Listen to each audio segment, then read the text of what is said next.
alone would be the best move for James. However, LeBron's longtime friend and business partner, Maverick Carter, recently insisted on Espn's Real Talk podcast no one pushed LeBron to go back to Cleveland. I think most importantly, it was a decision that he wanted to make in his heart. We didn't push him to do it. We don't push him to do anything. If he asks our opinion or what do we think about the pros and the cons and think through it, we help him think through it. We don't push him. And listen, LeBron's a 29-year-old man with lots of money, got a wife, 2 kids, one on the way. He makes his own decisions. You're not going to be able to push him either way. He will help him think through things and then kind of help him see through things. And then he makes his own decision that's in his heart because ultimately he has to live with it. I'm not the one that has to show up and play games for any team. All right, so the question is, do you believe what Maverick had to say, Stephen A? Well, first of all, let me say this. It's very rare because I'm very fond of Maverick. Maverick's a real nice guy. Ken Ball knows a lot about the game of basketball. Actually been getting his workout on. You'd be proud of him, too. He's been working out a lot. But I'll tell you this. I'm disgusted with him that he would even answer that question. Anybody who knows LeBron James, he's nobody's puppet, Skip. Say whatever you want about him. He's nobody's puppet. LeBron does what LeBron wants to do.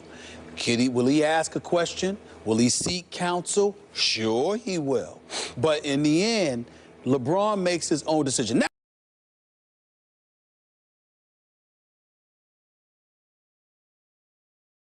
Now, I will throw a caveat in there. I am not qualified to measure the level of influence the lovely Savannah has on LeBron James. I am quite sure. And right, he's telling the absolute truth. It doesn't matter what Maverick and Rich Paul and Randy and those boys want. They might give advice. They might give their input, particularly if asked. But keep in mind, they work for LeBron. It is not the other way around.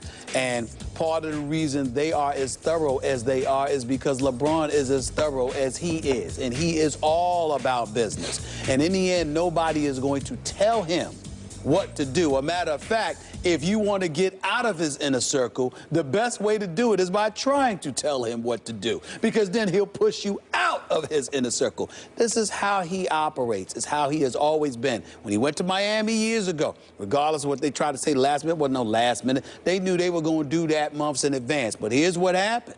You had some dudes that may have been waffling a little bit. And LeBron is like, what we going to do?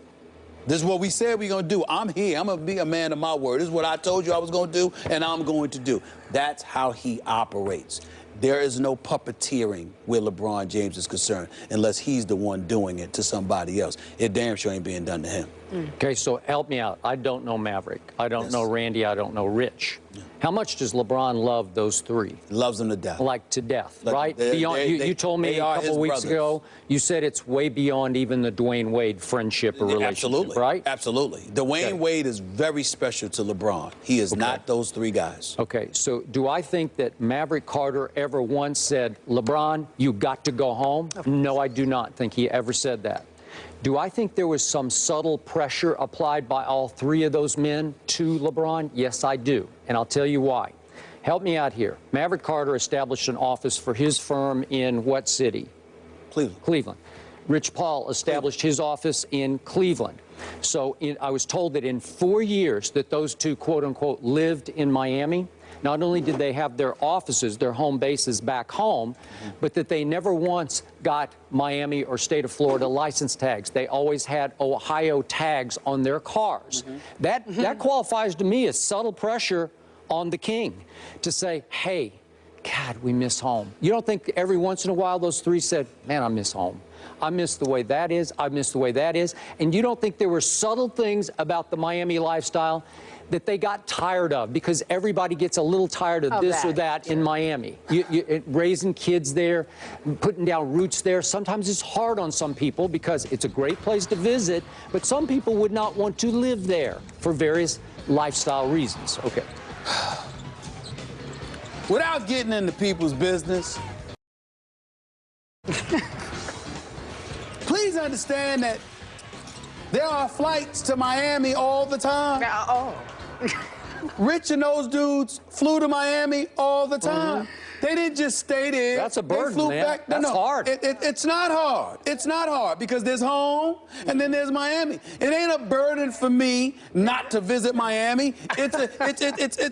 Or to visit Miami rather. It would be a burden for me not to be able to visit. But it's not a burden for me to visit. But even I, with the key to South Beach, ain't trying to live down there. I like New York. That's my home. Hollis, Queens, baby. I'm always going to be a part of Hollis, Queens. I don't care if I get a crib in L.A. I don't care if I visit Miami or whatever. I'm always going to go back to Hollis, Queens. That is where I'm from. What I'm saying to you is this. Did it ever occur to you that they never relocated? Because there was never an intent to stay forever in Miami. That it was always, so there's no pressure. It was planned. Did it ever occur to you that it was always a likely possibility that, okay, they would return to Cleveland? Not to mention in the offseason, where was LeBron? Akron. Sure. So the point that I'm trying to make to you is that if that's where he goes in the offseason, why do they need to move to Miami when they're gonna be right where he's at in the off season for 5 to 6 months out of the year? A whole lot of folks in Miami thought this was till death do them part. Unfortunately for them, that's what they get. Just like I think Dwayne thought that. No, I think he didn't. Pat Riley thought that. No, he didn't. Dwayne Wade always knew. Dwayne Wade always knew it was possible, and Pat Riley is supremely confident, so he may have thought otherwise, but that's the only reason. Not because of anything that they got to LeBron James. You have to remember, right here on SportsCenter, for SportsCenter, here at ESPN, in the year 2007, I sat down for a one-on-one with LeBron James from New York City before the Cavaliers played the Knicks. And LeBron looked into the camera and told Cleveland that day, I don't know what I'm going to do. I might want to leave. It may be time. I'm not sure. I'm going to wait until free agency, and then I will make my decision. I went on SportsCenter the next day, and I said, he's out. He's out. I said, because listen, you got to read the tea leaves, man. The dude said that this is his home. Grew up 30 minutes away. He told the city to their face, I think I need something different. I think I need another challenge. But he never once said, I'll never be back to Cleveland. He never once severed ties with the Akron and the Cleveland community. They may have severed it with him burning his jersey, doing all of that stuff. But the point is, he never did it to them, and neither did his boys. And that's what you have to understand. So all of this stuff about pressure is nonsense. They got to get their input.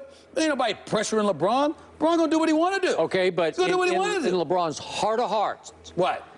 Did he not know that his boys would jump for joy if he said, let's go home? Wait a minute. That's fair, Skip. But listen, at the same time, your boys are working for you.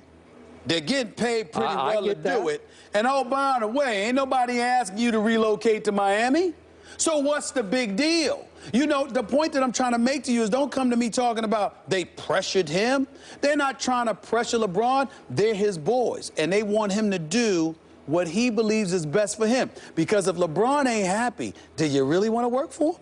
Think about that. You really want to work for him if he's unhappy? I get that. But there's such a thing as subtle pressure. It's not just pressure. Little lines you drop. If there's any kind, listen, I don't believe there was a speck of pressure, and I know all of them, but I got to tell you this. If there's any pressure, it had to come from Savannah. Well, obviously. Because that's the only person. Sure. I'm saying that's the only kind of pressure that could move LeBron. You're just saying they made it clear. Just little. He just knew they would like to go home. Who wouldn't like to go home? Well, a lot of people wouldn't like to go home. Really? Yeah. Who? I don't know anybody that don't want to go home. I really don't know that. I really don't know that. Skip, everybody want to go home. Everybody want to go home. Everybody want to go home, Skip. Do you remember the great novelist Thomas Wolfe? I'm going to bring up a literary reference here. Go ahead. You Can't Go Home Again. Do you remember that book? Well, evidently it was Did you ever wrong. read that It must have been fiction. I don't know about that. He's home now? LeBron might learn you can't go home again. What do you mean he learned? Let me tell you something right now. Let me put y'all on notice. Hey, sometimes people go home and they say, wait, I've outgrown home. Cleveland, let me tell you something. First of all, it's going to be easy because we're going to put it on blast right here now. It's first take, baby. First of all, those fans in Cleveland are going to be, off the chain. Yeah. Which is going to be an improvement because in South Beach, You got folks that didn't show up until halftime, second quarter. The home base, those fans, listen, the organization is first class. The city is spectacular, as you well know. The scenery is, Lord. Anyway, the point is that from a fan perspective for the games, some of them didn't show up till the second quarter. They will be, you'll have tailgate parties for basketball games in Cleveland. These people are going to be hyped. Now, they better make sure they don't mess with LeBron. They talk about Cal Town. Don't mess with this man. He has shown you he will leave. You better treat him right this time, because before, there were some people in that city and that organization.